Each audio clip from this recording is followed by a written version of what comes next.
Bolt fam, there's something in the air in LA, and it's not just off-season noise. One decision on the offensive line can decide whether Justin Herbert plays free or spends another year in survival mode. One pass rush name could walk and leave a third down hole you can't patch with hope. A veteran we all love might get tugged by someone who knows our offense from the inside. And this tight end upgrade being floated as a luxury? It could be the exact kind of shiny move that turns into a trap. If you're still with me, be honest. Are you spending to protect the franchise, or are you chasing the fun stuff? Because here's the urgent part. This front office can't hide behind bad luck and move on. Yes, it was brutal luck losing Rashawn Slater before the season even started. Yes, it wrecked the plan when Joe Alt only made it 6 games before an ankle injury ended his year. But the real alarm isn't just the bookends. When your tackles go down, the interior is supposed to keep the building standing. And ours didn't. The lineup kept changing, the communication looked shaky, and pressure was coming right up the gut like it was a scheduled feature. That's how you turn a clean dropback into a panic drill. And the number you can't talk your way around.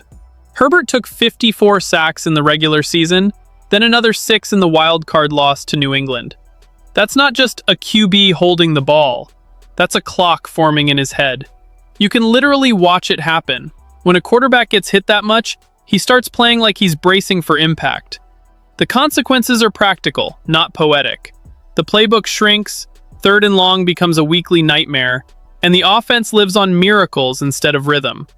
And it doesn't stop there. Your body keeps receipts. A year like that changes mechanics, changes decisions, and it chips away at a postseason window. Now this is where the Bolt fam splits right down the middle. People see the cap space, close to $90 million, and say, relax, we can fix it. I agree, if we're aggressive. Because we can and we will are 2 different sports.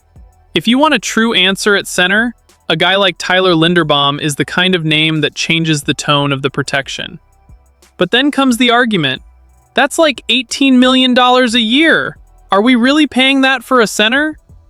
Let me say this. What's the price of a healthy Herbert in January?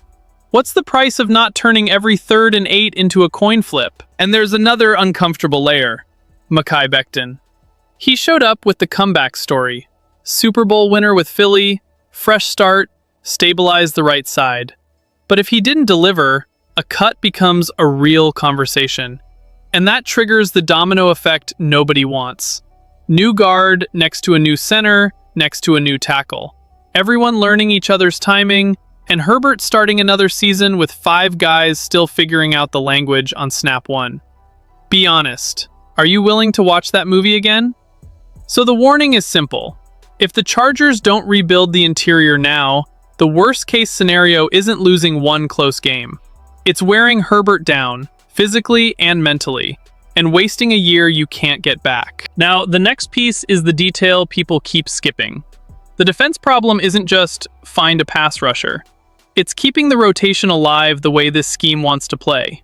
The Chargers love 3 edge rusher looks on obvious passing downs, the exact snaps where your pressure has to get home, or the quarterback sits back and your secondary gets cooked.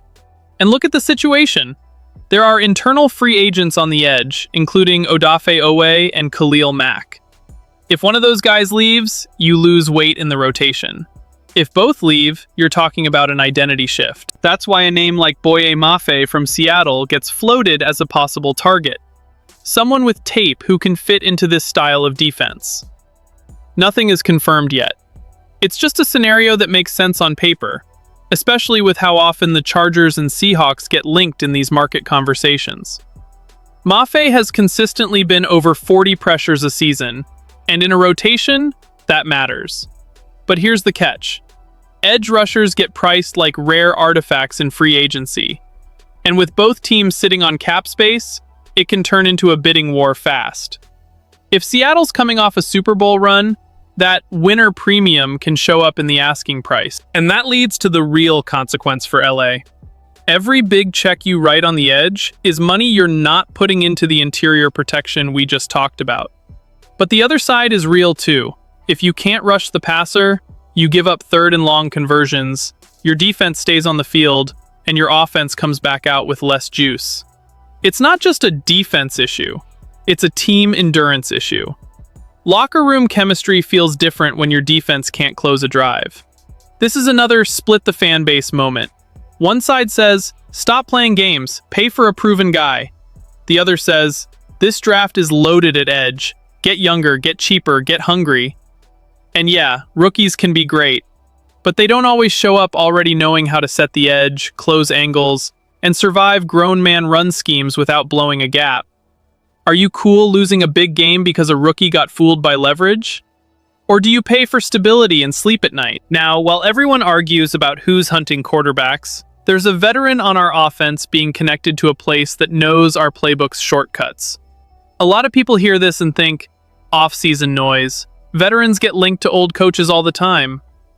But here's the contradiction that stings. Keenan Allen can still help the Chargers, and he can still leave. And the destination being floated isn't random. New Orleans, with Kellen Moore. The same guy who was our offensive coordinator in 2023. The guy who knows exactly how Keenan sees leverage, how he adjusts routes mid-play, how he rescues third down with timing and feel.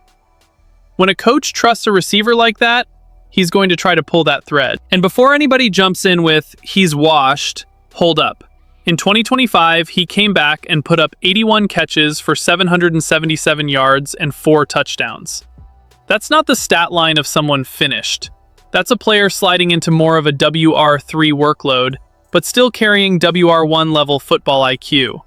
And the part people underrate, mentorship isn't a speech.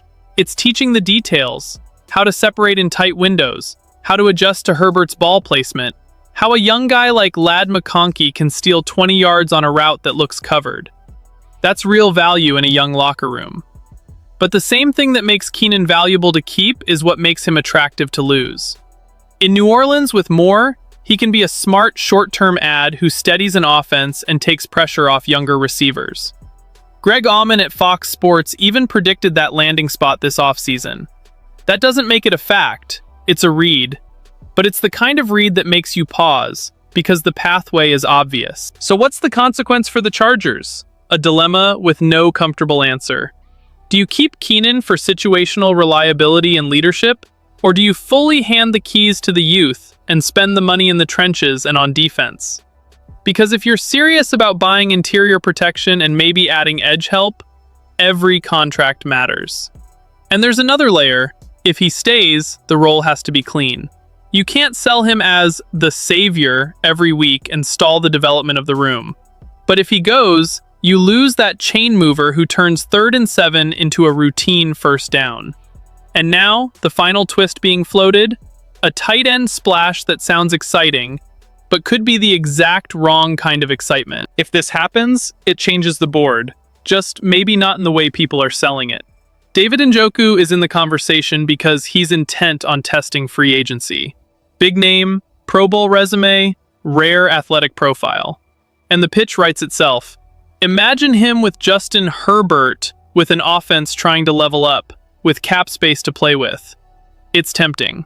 But a big move isn't just about highlights. It's fit, role, and what you're sacrificing. Njoku finished with 33 catches in 12 games and 4 touchdowns.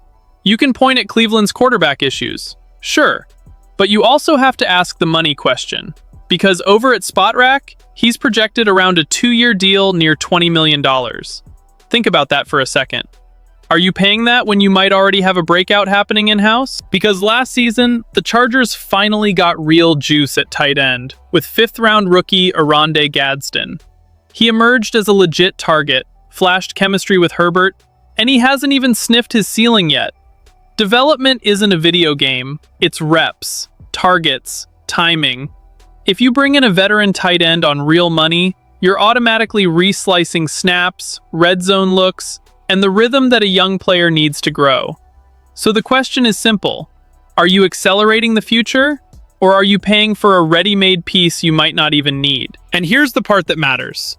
The same logic people use to sell Njoku, new offensive minds, creative concepts, better spacing, also applies to Gadsden. If the offense is going to open up the middle of the field, why not let the young guy become that weapon inside the system? Plus, with the cap space we have, every dollar is a priority choice. If the real problem is the interior offensive line, and the real need might be edge depth, does it make sense to throw big money at a 30-year-old tight end? This is another Bolt fam debate waiting to explode. One side says, talent is talent. Stack weapons and let Herbert cook. And I get it. Elite quarterbacks love answers. But the other side looks at the long game and says, we already found the piece. Don't get cute. I'm leaning that way because the fastest way to derail real progress is to chase a name and block the chemistry that's already forming. And that's the payoff to the promise from the start. The craziest part isn't any single player. It's the priority order. Interior protection isn't flashy, but it's the steering wheel. Pass rush is the brake pedal. Keenan is the veteran stabilizer who keeps young guys sharp. And the tight end splash? That can be a luxury or a distraction. If the Chargers spend the cap where it actually solves problems, protect Herbert inside, keep the defense fresh with a real edge rotation, the rest starts to breathe. If they chase the shiny move and leave the middle leaking, we're right back to living on prayer in third and long. So I'm throwing it to you. Are you building this team from the trenches out? Or are you chasing the fun toys first? Drop your exact priority order in the comments and defend it. And if you want daily Chargers talk with real emotion and real analysis, hit subscribe and ring that bell.